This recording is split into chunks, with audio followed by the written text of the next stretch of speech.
November 1st, everybody. I am doing something a little weird. Actually, it's not really that weird. So look at this. These are all the Reeses that I have left over from trick-or-treating. We live in the boondocks and our street is kind of isolated and we didn't really get any trick-or-treaters and a lot of people decorated. So I feel like I need to up my game next year and have maybe full-size candy bars, the one at Costco, and I'll put in our neighborhood Facebook that I'm doing that, so hopefully I'll encourage kiddos to come down here. But anyway, we have all this candy. We could just eat it, but I saw a lot of people making these cookies out of leftover candy, and obviously it's using a whole bunch of different kinds like M&Ms and Reeses and Snickers.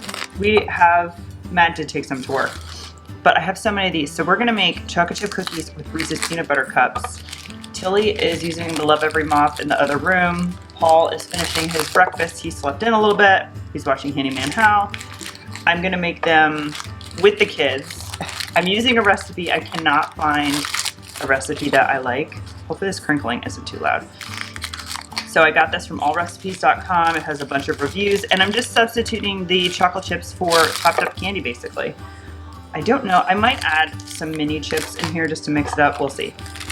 But I'm trying to get 2 cups of chopped candy. So I have this 2-cup measure that I got at Amazon. I use it all the time. I took down my Halloween decor. I have gotten, over the years, less and less decorations. I used to go crazy and now I kind of just don't. So I didn't have that many decorations. I actually really like the decorations the kids make. So I have some of those, but I got that put away, and I have just a couple of Thanksgiving things. I have like a banner, so if I put that out, so that's out. And I have to go outside and switch my garden flag. It is so cold here. Monday it was 80 degrees in Virginia, and then today I think it's like 50, high 50, which is freezing for me. I do not like being cold whatsoever. So that is what is going on. I was hoping to have a trip to Costco this week, but I don't have the energy. Costco's about an hour away from me. We'll see. Maybe I will. They have their new holiday sale started today, but I'm definitely gonna go somewhere because we need lettuce and, you know, the usual weekly things. So at worst case, I'll go to Target. That's only like a half hour down the street for me. Not that big Target I did a haul with. There's a kind of a local one. They have like a mini grocery store. So I might go to that one and see what I'm looking for. Like a little, I like the felt wreaths that Target has, and I need something for Thanksgiving. I have a nail on my laundry room door with nothing on it right now. Not the end of the world. And I'd love to look at the Halloween clearance stuff. Obviously look at Christmas stuff. Don't need anything, but just like to look. And we have Friendsgiving next weekend, so I need to start planning and buying stuff for that. We are doing walking tacos, popcorn bar, s'mores bar, apple cider, and I'm gonna have hot coffee, and hopefully it's all gonna be outside. The other thing that I am doing this weekend is I'm doing a Thanksgiving preview. So I realized I was getting ready to do my Butcher Box order for the holidays, and I realized, I was like, I think I still have a turkey breast in my freezer that I got last year that I didn't use. Let me check. I have a turkey breast and 2 turkeys from last year. I don't know if that grosses you out. It doesn't gross me out. It's been in the freezer, my deep freeze this whole time. We're not gonna let it go to waste. We're gonna eat it. So we're gonna do a Thanksgiving preview this weekend. I'm gonna go ahead and cook the turkey breast. It's the 2 turkey breasts on the rib cage, if that makes any sense. So it's basically just the dark meat has been removed. It's not individual turkey breast. So I'm gonna go ahead and brine it. I got the Kinder's brine, and I realized it only has 1 bag in there. I thought there was 2. So that's something I need to get at Costco. Or, you know, I can just make up my own brine too. I've done that. Pioneer Woman has a really good recipe. So we're gonna do that this weekend. And I'm also gonna start prepping Thanksgiving sides to put in the freezer so they're ready to go. Okay, so this is a very fun activity. So there's my 2 cups, a very rounded 2 cups of chopped peanut butter cups, and I used all of these. So I only have these left over, which is great. I have a candy jar in our pantry hidden. I'm just gonna throw those in there so I can get rid of this basket. This is all garbage. I'm just gonna leave this off to the side, and we're gonna make cookies in a little bit. Okay, so I have everything set up. I'm basically pretending like I have a Food Network show. I'm gonna have the little kiddos help me, and we're gonna just dump everything in the mixer. So I wanted everything ready. I'm probably gonna have to help Paul with the flour. So if you know me, I rarely have brown sugar on hand, so I have this weighed out with some molasses, and I'm gonna make brown sugar first. And then I have white sugar there. So this is gonna be a cup of packed brown sugar, 8 ounces, or a cup of butter, and it's one of these entire things here, which is softened. I do have that softened. A cup of white sugar. Where are you? I have 2 eggs in this little pitcher thing ready to go. 2 teaspoons of my vanilla, teaspoon of baking soda. The recipe does say to dissolve it in hot water, and I'm just skipping that stuff. Then a half a teaspoon of salt. I have 3 cups of flour ready to go. I'm probably gonna have to assist Paul with that. Here is our 2 cups of chopped up Halloween candy. Again, I just did the Reeses.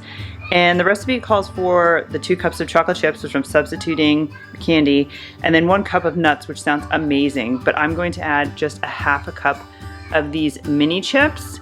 And I'm also going to add, I think, the rest of these sprinkles so that they are done. I got these from Home Goods eons ago, but to make them extra Halloween festive, I think I'm gonna keep this container though. I gotta figure out how to get that label off. This would be great for some kind of spice. But I'm gonna have the mixer set up so that the kids can help me do this. I'm gonna make the dough. I'm gonna scoop all the dough balls, hopefully they fit on 1 cookie sheet, refrigerate them, and then when the kids wake up from nap, I'll bake them so that they can have a cookie. I do not want to give them a chocolate chip cookie before nap time. That is just setting myself up for failure. So that is the game plan with the Halloween candy cookies.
Well, that was just organized chaos, but we have cookie dough.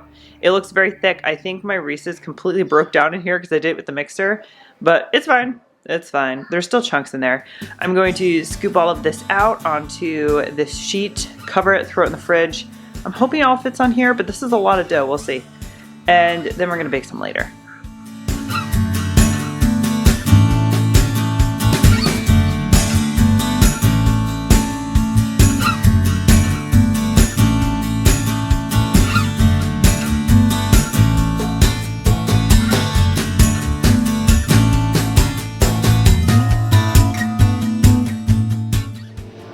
It's later in the afternoon. The kids are up. They're up and very active. Here comes Till running around. I have baked, I have 2, 1 out of the oven, 1 in the oven, and I think this is the last tray I'm gonna do today. And I'm gonna show you in a second how many I have, but what I'm doing is I'm putting them on the sheet tray. They've been in the refrigerator, and I'm just giving them a little smush. The first batch was a little hard to do because they're cold, obviously. But I find this helps so they don't turn into just big blobs. They're more cookie shaped. Not a lot, I'm just giving them a little shmush. So these are gonna go in the oven. I have all of these, so we don't need this many cookies. I'm going to put on my lid. By the way, I got this lid on Amazon. One of the best things I ever did. I'm just gonna chuck this whole thing in the freezer. Once those little balls are frozen, throw them in a Ziploc bag, just label it 350, 10 minutes, and then we have cookies later on whenever we want them. Or Matt usually eats these frozen out of the refrigerator, or out of the freezer rather. I won't judge.